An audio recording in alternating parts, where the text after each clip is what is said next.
আছো? আশা করি ভালো আছো। দেখো আমি আজকে একটা নতুন রেসিপি মানে পদ্ধতি আমি দেখাবো, তোমরা দেখো, ঠিক আছে?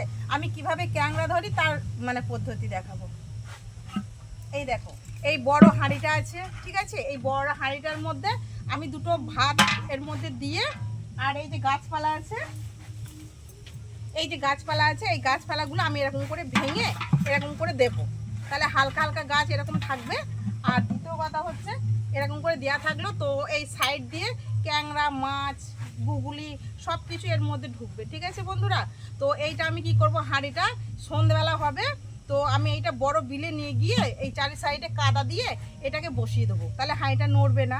তো তার জন্য এই দেখো, এই ক্যাংড়াগুলো হয়েছে, এই ডাঁড়াগুলো ধরো ভাঙতে হয়, ঠিক আছে? আর এগুলো হচ্ছে ডাঁড়াগুলো বড় বড়, কেন এই আঙুলটা যদি ঢোকে তাহলে এরা কেটে নামিয়ে নেবে, তার জন্য ডাঁড়াগুলো আগে ভেঙে নেওয়া হয়। তার মধ্যে দেখো এই পুঁটি মাছ, আর এই যে লাঠা পড়েছে, আর এটা কি পড়েছে, এটাও হচ্ছে তোমার মোরলা মাছ, ঠিক আছে? পুঁটি আছে, লাঠা আছে, মোরলা মাছ আছে পড়েছে, ঠিক আছে বন্ধুরা? তোমাদের ওখানে কি এরকম হয়, কি এরকম ক্যাংড়া পাতা হয়? যদি হয়ে থাকে বন্ধু আমাকে কমেন্ট করে জানিও। টাটা।